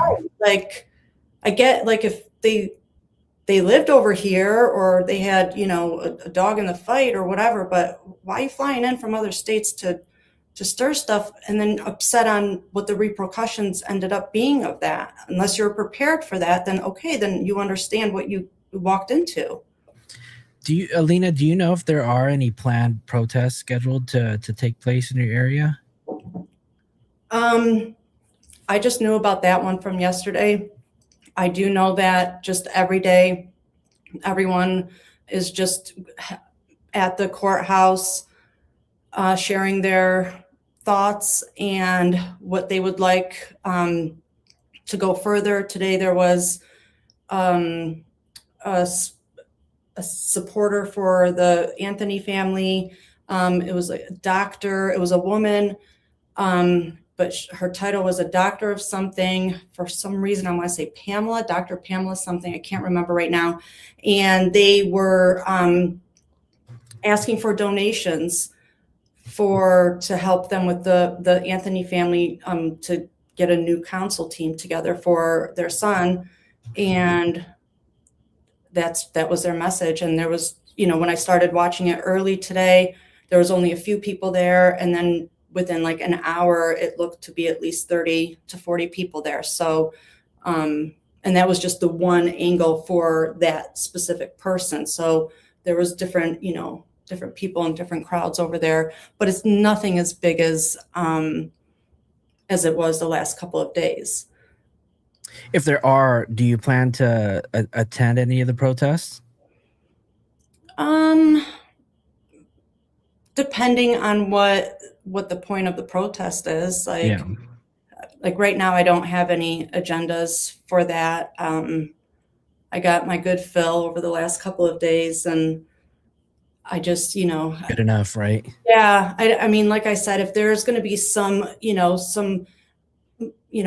active, some motion to bring this together in a positive way, or some agenda and planning to make this into something positive and not fight and, you know, keep going in a negative path. Like there's no reason for me to go. Like, I just wanted to show, you know, my own, you know, that my own community isn't what is being portrayed. And, you know, at first I thought I was doing that. And then yesterday it kind of went south, but I can only do so much, you know? Well, I mean, we thank you for just even going there, making an attempt to just even get inside the courtroom. I heard with only 27 seats, it was really difficult to just get inside. So thank you for just going out there. Yeah, well, the second day, Tuesday, there was a journalist that arrived at 3:15 in the morning, and she was number 20. So, wow. Yeah, and I originally was like, I'll get there at 4 and I'll be fine. So even if I would have gotten there at 4, I wouldn't have made it, you know? So even, you know, at that point, that's how long people waited just to get in. And then court doesn't even start until 9. I can't imagine how exhausted a lot of these reporters and journalists and family members, everybody. I mean, it is just, I can't imagine. Like it's a lot. Like, but I was happy to be in the parking lot because it gave a different perspective, and I wanted to show the truth of, you know, who's like how it's really happening in the events and how it moved along throughout the day. Yeah, you definitely showed all sides, and so we definitely thank you for that. But before we let you go, Chloe did send us the video of the full interview that Judge John Roach did. Nice. Shortly after. I think he did this after the trial. I don't know if that was yesterday or today, but we have this interview. So let's go ahead and listen to this first. Okay. Your name and how you spell it. My name is John Roach. JOHN ROACH. Now, I know the answers to that. I know the answer to that question, but I got to ask it for the 100%. record. You've been on the bench for some time. Yep, I've been on the bench for about 20 years. 20 years, and this is the end. And then 6 months will be in the end. Did you want to take on this trial? I wanted the Collin County Judiciary to take on this trial. It was important to me to have somebody from Collin County preside over this Collin County case. So I didn't ask for it. No one that's not how it works anyway. Yeah. I didn't ask for it, but I was certainly willing to do it because that was my duty. In your conversations with, my guess it's an administrative judge who goes, I know they go down the list and they say, all right, it's your turn and it's your turn. As they go through all the conflicts of judges that may potential conflicts, when they come and say, John, this may be yours, your first reaction is? I'll take it every time. I think it's my job. It's my duty. That's what I was elected to do. Yeah. That's the oath that I took, and I'm going to do my job. No consultation with your family or? None. No. Nope. And where does that come from? I don't know. I think it's just duty. I think duty, whether that's duty in the Marine Corps or just duty to my family and stuff, I take duty really seriously. And I took this job to perform that duty. And if that's what I had to do, that's what I have to do. Did you fully at the time grasp the enormity of that decision and the outside stuff? I don't know. I think in some ways I did. I think in other ways I didn't. I certainly knew it was very, very important case within our community. I didn't think I realized the enormity of the social media and the media during the trial. How long have you been prepping for this trial? I've been prepping for this trial with the departments, with the Collin County system, with the sheriff's office and everybody for about 8 months. Is that the longest you've ever had to prep? 100%. Why? Logistics. One of the critical pieces of this case where we had minors who were testifying.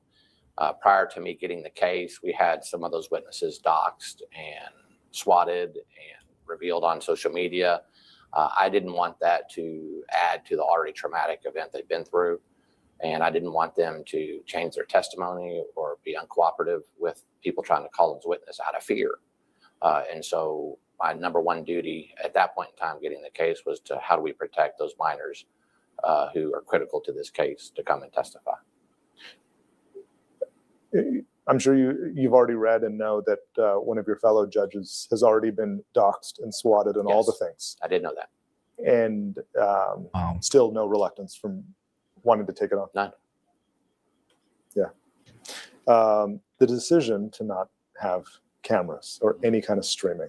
I want to hear this. I want to hear this because this has been one of the bigger topics of conversation regarding the transparency of this case, and one of the speculations as to how this has become so racially motivated. And one of those things is them barring cameras from the courtroom. So I do want to hear his take on this.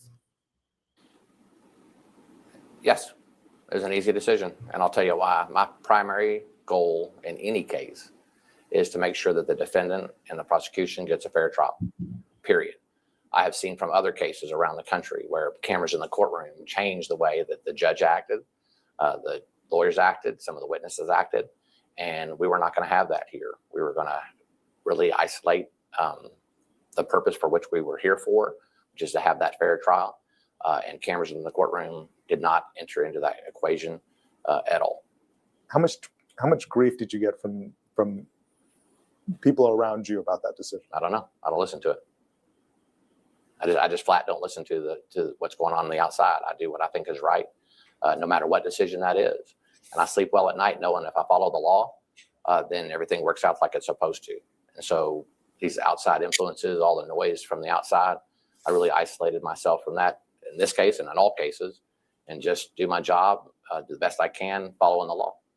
I want to ask everybody in the chat how they feel about that and not having cameras in the courtroom. You know, a lot of people are saying, you know, for the sake of transparency and for everybody to kind of understand the different takes of each side and each family, it would have been a good idea to have this trial streamed.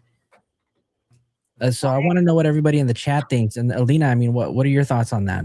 I mean, of course, I agree 100%. I mean, this takes away from, like you said, the transparency, the honesty, the firsthand knowledge of it. And it gives, it holds honesty. Like it just kind of holds back that honesty that we hope to have. And especially a situation like this, which could kind of keep things not so, you know, chaotic too. Like if if the perception to the public was that things are in fact very fair inside the courtroom, maybe there wouldn't be so much tension outside of the courtroom as to what the heck is going on over there, So I think that also added to a lot of, what we saw outside of the courtroom on both sides of this case, with both sides of the families too, on not knowing what's happening and having to,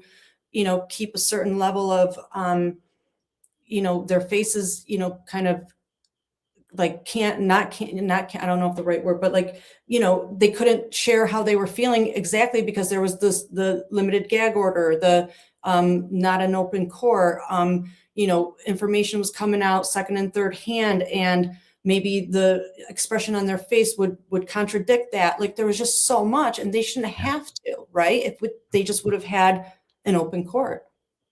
First Liberties podcast said that's exactly the way it should be across the U.S. Court is not entertainment, and people are turning it into a reality show. No cameras in any criminal or civil court. Joe, I want to let you know, it sounds like you're the only one, but I mean, that's okay. We welcome all different opinions here. Heather said, I wanted cameras. Coco Mom said, I don't like it. Cameras always. Hope says, yeah, I think not having camera just breeds misinformation. Right. I mean, yes, we're going to get the transcripts, right? But that also entails somebody actually taking the time and reading those transcripts thoroughly and then sharing that information factually, right? So that's the difference with, the cameras in there, because we're, let's face it, we're in the social media life right now. That's how we operate. We're not in the library times where transcripts would have been very, what we would have gone for, and that's how we would have read them, and that's just how we would have lived life. But no, we like to visualize, the information that we have in front of us, and a lot of people don't like to sit there and read it. We're going to ask AI to summarize it for us. We're going to ask, some video talking to us and say what they thought of it, and that's how this information is going to get inside our brains. And again, that is not the whole picture here, is it? I mean, there are going to be people that are going to read the whole transcripts, like me, and probably, hopefully you, Chloe, Heather, all of us. But there's also people that just aren't going to take the time, and they're going to skim it. They're going to pick out certain words, and they're going to be like, I saw that. I know I didn't. It's going to be like, but did you? Because there's going to be people like us that are going to say, no, that's not what it said. And there's going to be an argument and another argument, this and that. But if you had it on TV, you could have been like, no, I saw it. I saw it with my own eyes. Yeah. Do that. I mean, it's fortunate that we haven't had any major kind of chaos erupt since a verdict has been read. It's not to say that, that it won't happen, because we don't know, how the community is going to further react to this in the coming days. But also, I mean, this could have helped alleviate the tensions that happened immediately outside. And if chaos erupted and was even worse, I mean, I feel like streaming the trial just could have eased that. So now we have to wait for the transcripts to come out. Somebody has to put the FOIA request in, and it's going to take some time. So who knows how long it's going to be until we really know what kind of took place in the courtroom. And the transcripts aren't going to tell us emotions on everybody's faces when we want to know them the most. Like during certain testimony, they're not going to say, well, so-and-so's face had, had a tear, or so-and-so's face winced, or so-and-so's this, or they weren't looking, or they looked down. Like that's the stuff that, some people like me, I love to see body language. I love to see emotions and expressions, or lack thereof. That's the stuff that, we kind of thrive on to put a story together. And that's not going to happen through transcripts, no matter what, I mean, look at the pictures that we got from the artist in there. I mean, even those were from the back, and it's just, and I get that they had to, that's just what they were allowed to do. But even that doesn't tell us much of a story either. And then I'm sure people are going to tell me it's none of my business, but here we are, right? I'm Here right we are. to know what's going on in my society. So, right? Like I want to know. It makes me wonder for a lot of the people that do follow my channel. You guys know that I've been keeping up with the Celeste Rivas Hernandez and D4VD case, and it makes me wonder if we are going to possibly get cameras inside that trial. I don't know, that's definitely going to be another huge case that we're absolutely going to follow. But yeah, cameras, in my opinion, would absolutely be a good idea. Right? Yeah. So what are the cases like in LA right now? Like, is it leaning more towards open courts or more the other way? Like, how's it going thus far? Or does it just matter per case? I think it would really depend on the judge, right? And the judge that's on, I forget the name of the judge that's on the D4VD case. I don't know if she's open to having cameras in the courtroom, but normally, I mean, these cases in California, they are public, so normally they do have cameras. But again, it would totally be up to the judge if they're going to allow it. Chloe, what do you think? You think we're going to have cameras inside the courtroom for the David case? Or do you think that judge is going to be I think you are. I really do. I think because of location, because of the age. Well, no, that might be not because of the age. I don't know. I think 70% yes, 30% no, honestly. What do you guys think in the chat? You guys think we're going to get cameras for the Celeste Rivas Hernandez case?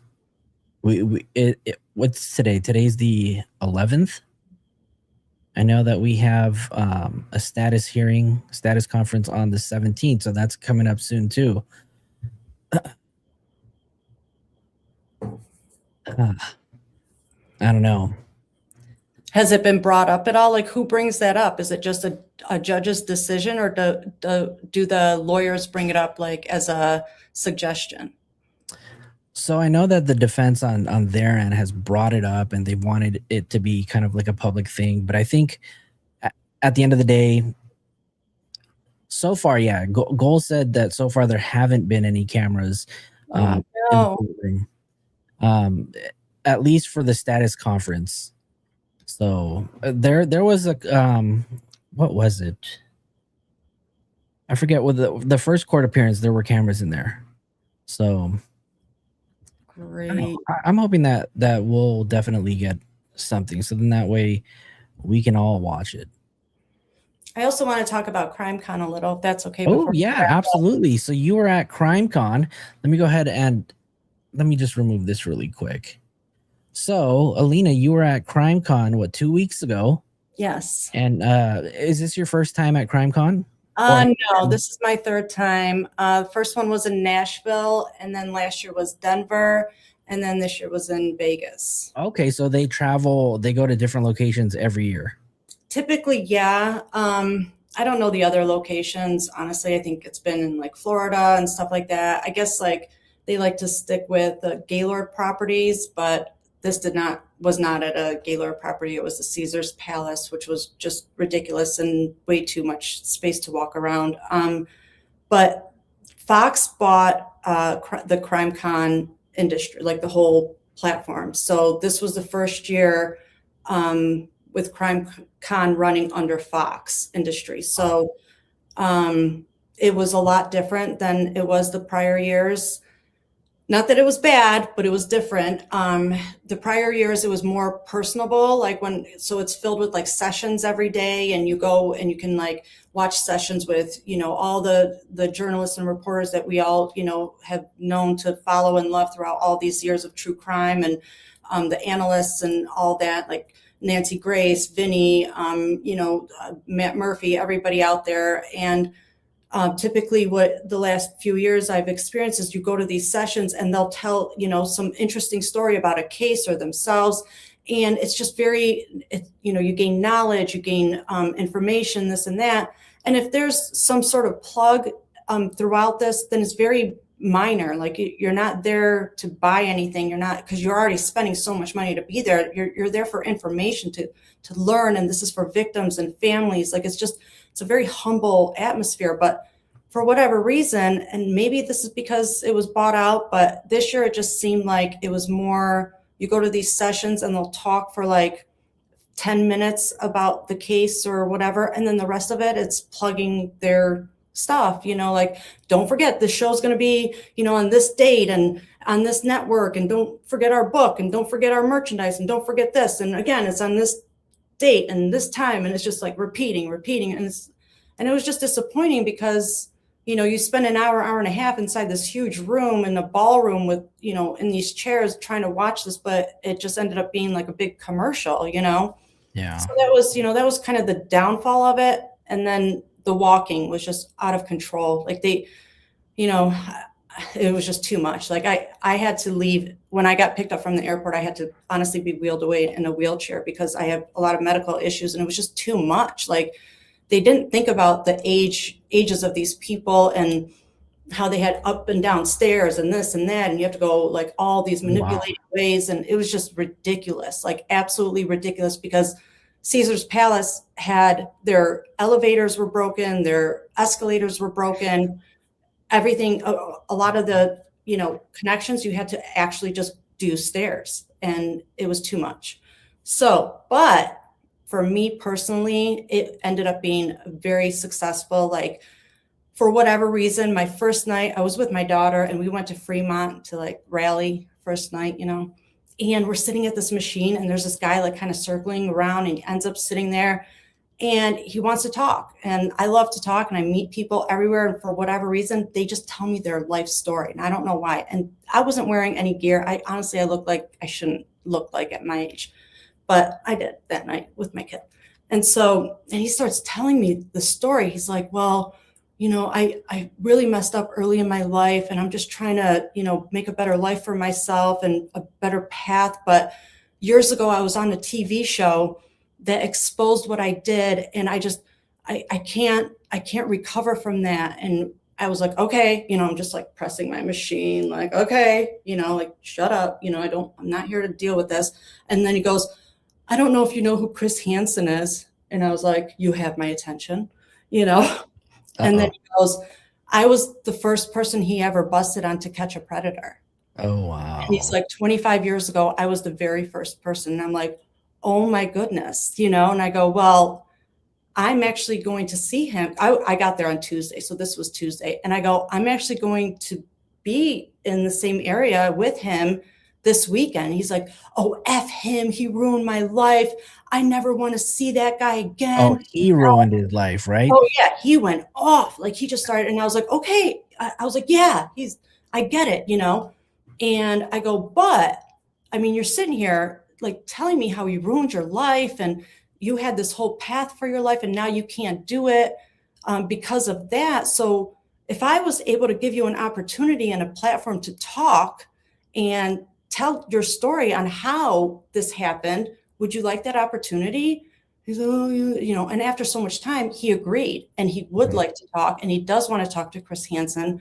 I have it recorded, like my daughter recorded it for me for 25 minutes. The guy gave me his phone number. So then when I get to CrimeCon, I go up to Chris and I'm like, I got to talk to you. I got to tell you what happened. So Chris and I, we discussed the whole thing, and him and I are going to jump on a podcast in the next couple of weeks. We're going to bring this guy on, and we're going to discuss everything that happened. So that's coming up soon.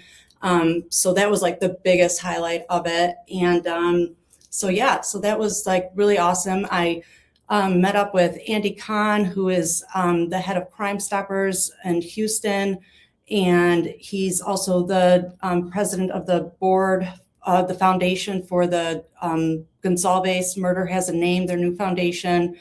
And he's helping me like learn more stuff about, with my foundation, Crime Scene Collective. And he's going to, help me with like training, things like that for victim advocacy, put me under his wing. So that was really amazing too. Just a lot of positives, and met a lot of people, and it was wonderful. So for me, it was amazing. So for anybody out there, maybe anybody in the chat who's considering maybe checking out CrimeCon, who is CrimeCon for? CrimeCon it's for, I mean, they try to make it seem like it's for true crime, people that are just really into true crime, but it's for also families and victims that need like an avenue to meet with people that can push their story out as well. There's a lot of podcasters out there. There's a lot of influencers, creators. And a lot of times these families that have somebody, a child or anybody in their family missing or something, and they can't get their story to the right, avenue or not enough audiences, they will actually pay the price of this ticket to go there and go to these booths and say, please, this is my child. Can you get more eyes on this story? And families go there. They want to listen to the Nancy Graces, to the Vinnies, to the Kendas, to what they have to say, because maybe there's just one thing that they're going to hear that will give them that, oh, that's what we didn't do yet. Let's do that. And at the end of these sessions, they do questions and answers too. So a lot of times these people can go up and say, hi, my name is so-and-so. My daughter's been missing since, 1983. I would love it if you can put eyes on this case. If there's anything, they just want some recognition that they matter too. It doesn't have to be the case that's in the headlines every single day. Cases that are 20, 30 years old matter as well. Their child matters too. So, and I didn't even think about that perspective too, for families to go and seek maybe additional help or attention on a case of a missing or lost loved one. So yeah, that's definitely something. I know we have someone in the chat who was also there too. I know Foxy, you were there, right? Or you're with Jay at CrimeCon? Where's the comment? Let me see. What did Foxy say? I went to Vegas to hang out with everyone who went to CrimeCon because those ticket prices were a con. Oh, yeah. Okay, so Foxy was in Vegas but didn't go to CrimeCon. So yeah, I totally missed it. I wanted to go. There were so many hidden costs and fees that we didn't even know about until everybody got their bill, and everyone was like, we didn't even know about this stuff. And there's a lot of people in like the CrimeCon groups on Facebook and all that had the same complaint. We're like, holy cow, like this was the most expensive CrimeCon yet. Oh, so you asked earlier, is it in different locations or something like that? So what I heard now is because it's been purchased through Fox, that they're going to try to rotate the location with their 4 major places. So it's going to be always either Nashville, Denver, Orlando, or Vegas. And they're just going to rotate those 4 locations over or maybe they're going to take Vegas out of the loop and put Chicago in because of what happened this year. But it's going to be those 4 locations. They're just going to loop it through every year. So how many CrimeCons have you been to? Just 3. I've been to Nashville, Denver, and then Vegas this year. Wow. Well, I definitely have to make it a point to go. I know I just missed it. I was getting FOMO just watching everybody talk about their experiences out there and all the crazy events that took place that weekend. Crazy. Yeah, it was fun. And next year's in Orlando. So yeah, you should definitely go. And it's going to be a big one. I think we're going to have to. Every year it gets bigger and bigger. And yeah, it's worth it. Like if you want to meet people in the industry and network with them and, see where, you can get your name out better. Or like talk to, like I met with Chris and Karen from the interview room, Chris Hansen, but, I've been going for a few years, and plus I, was worked with a lot of these journalists and reporters before, but my first year, when I went to meet with them, like it was amazing for them to be like, oh my God, I've recognized you, or let's meet up, or let's talk later. Like that was it was such an honor, like it just helps you, want to do more and get out there more, and it's worth it. And you can do the lowest badge. You don't need the highest badge. That's just for like people that want to stand in line for meet and greets and stuff like that, where, you know, a person like you or I, you don't need the meet and greets because you'll be able to network your way to those meet and greets yourself, you know? All right, you guys put a 1 in the chat if we should go to CrimeCon next year. I know some people were getting kicked out because they were streaming. I heard you're not allowed to stream while you're inside. Yeah, because they like, just like in courtrooms, you know, there's like an AP person that's just designated to do all the picture taking and all the video taking. And CrimeCon had a designated person for, you know, picture taking and video taking and all of that. And they let you know when you're being filmed and videoed. So you can choose if you want to walk down that hallway at this time because it's going to be videoed, you know. This was a hotel that had guests prior that stayed during the time of CrimeCon. So it was unfortunate for them because I saw families with kids have to walk down the hallway to get to their room and had to walk down like where, you know, Creators Row was and all of it. So they would see like the blood and, you know, just setups of people wanting, you know, their merch like set up. And it's not anybody's fault, but timing, you know? So it's like for somebody just to come in and stream without notice or permission, it's like, well, then we're all going to do it and we're all going to bank on that. And you can't, it's just, you got to have etiquette. You got to have morals, you got to have couth. And that's just standard etiquette when you go to any conference, whether it's CrimeCon, Comic-Con, you know, whatever IT con you're going whatever to. it is, there are rules and you just have to abide by them. Like no matter where you are, you walk into Texas Roadhouse and you're not going to go and, you know, take a dump in the middle of the floor because there are rules, you know? So 100%. Well, I think too. So it's not like it's brand new. This has been always, and there's signs everywhere saying this is where you're going to be filmed. You can't stream here. You know better. Like, you know, it's just how it is. It's no surprise. Yeah. Well, I think we're gonna have to earn our way into CrimeCon next year. Meaning we're gonna have to continue to hustle, work hard, and you know, bring the truth out to our audience. And you know, with the help of everybody here, you know, we can do that. So Alina, I do want to thank you for joining us today. What do you have lined up? Anything else that you have lined up, and where can people find you? They can find me on YouTube. I would love to get a lot more subscribers on there. All you got to do is click the button. Find me on TikTok. I'm on. Go ahead and drop your page really quick to both TikTok, because I know you have a larger following on TikTok, but we want to help you grow on YouTube as well. So I would appreciate make sure that you guys follow Alina on the links. But anything you have planned coming up?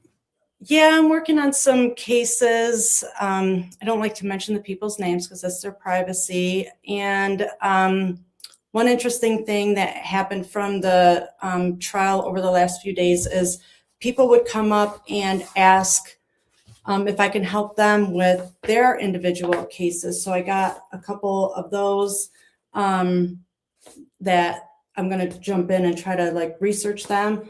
They even gave me their files. One guy came with a whole like folder organized. I don't want to show the front, but it's like, you know, everything. And he's got like paperwork and pictures. I mean, just completely organized. And then this woman comes like same way. And, you know, she had copies of everything and, you know, just printed and I mean, written page after page and wants me to look into stuff for her.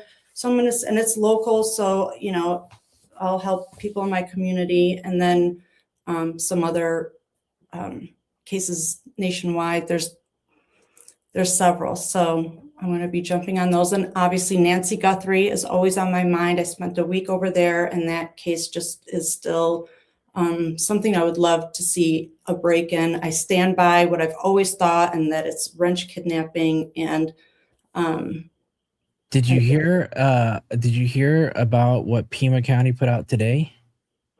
I've heard a lot of things that happened today over there. So which part? Well, apparently the whole credible tip that there was something in Mexico. Did you hear something about that? Yeah, it was by those those madres that I actually worked with when I was over there for that week. That's a remarkable research team. But did anything come of that? So actually, they just put out something about an hour ago that said Pima County Sheriff's Department makes arrest following complaints near Nancy Guthrie's home. Oh, okay. So this is in regards to the YouTubers that they arrested. Hold on, let me see. There was something that they put out. Oh, it said that we are aware of reports regarding an anonymous tip related to the Nancy Guthrie investigation that was provided to a group in Mexico. At this time, we have not been contacted by Mexican authorities. This investigation remains active and ongoing and will continue to follow up on any credible information. Nanos. So nothing really. I know TMZ put out an article about it, but I mean, right now there's really nothing solid.